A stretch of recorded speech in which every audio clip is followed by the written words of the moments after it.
It was another cold October day. Percy was taking a heavy freight train to Farquhar Junction when it happened. The slippery rails caused Percy to slide right in front of Marion. Percy's driver slammed on the brakes just as Percy stopped inches from Marion. Unfortunately, as a result, his safety valve burst. Steam was leaking in all directions. His driver and fireman jumped clear before the potential impact, but luckily no one was hurt. "Sorry, Percy," said the driver. "I'm afraid it's off to the works. Can't take the train." "Oh dear," sighed Percy.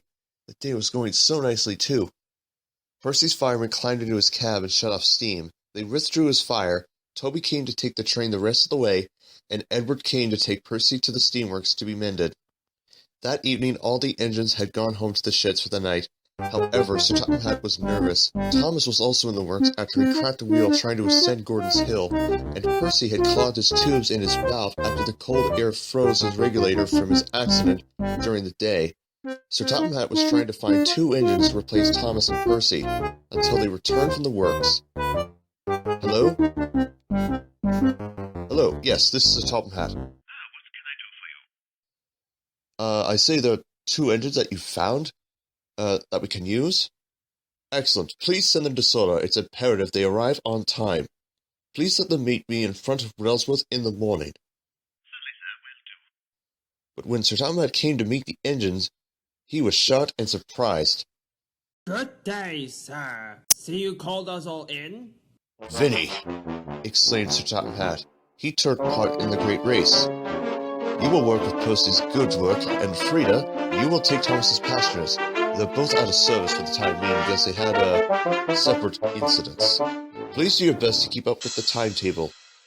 I'm Edward. Nice to meet you both." Then Vinnie saw Phillip, the box-cab diesel. He had shunted Edward's coaches. "Hello, shrimp.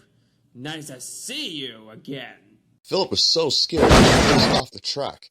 Phillip was embarrassed. Thankfully, with his driver experience, he was guided back on the rails. "That was funny." "No, it's not," thundered Sir Topham Hatt.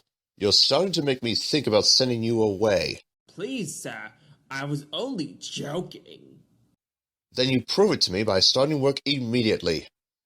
Frieda, who was behind Vinnie, felt sorry for Phillip, as both engines puffed away to do Thomas and Percy's work. Later, Phillip was resting in a siding when the station master and his driver came up.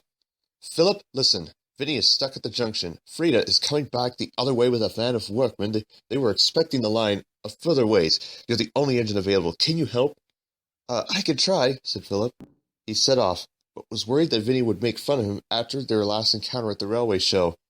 Meanwhile, Vinnie, who was trying to get to Knapford Yards, got his tender wheel jammed against the switch due to the cold weather. The signalman tried every trick that he knew, but to no avail. "What will we do?" "Just wait until help comes."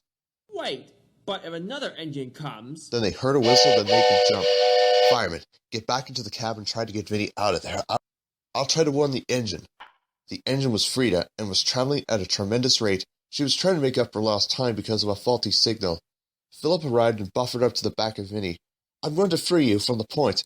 "Please do. I don't want to end up like a mangled Phillip mess." pumped his hardest, and was at last able to push Vinnie clear of the points just as Frieda charged through the junction. She was gone in an instant. Later, Sir Topham had arrived, and he heard what happened. "Well done, Phillip. I was quite surprised to hear that you were able to save Vinnie on your own. Regardless, had you not been able to save him, an accident would have happened. Great job, Phillip."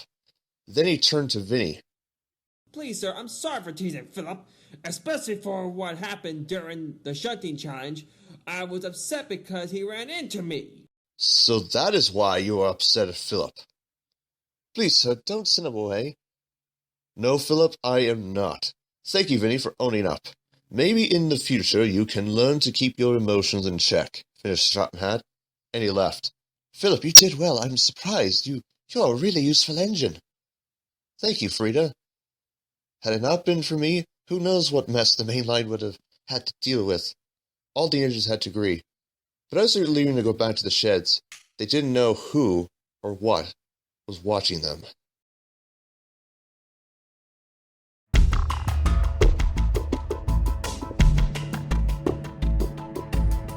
So that was another failed attempt. Edward was supposed to be their curse. That diesel. Maybe his face can be mine to claim. No matter, I will come back for you, Edward.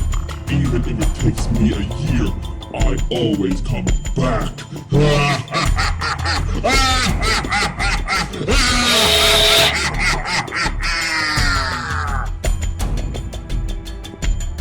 So this is where we're at. I'm afraid so. Well, not surprising. The Autobots may think we're back in our timelines, but we are in some sort of dimension. We'll be back, Autobots. And until then, just you wait, puppy. Optimus Prime. You will all be destroyed in the name of the Decepticons.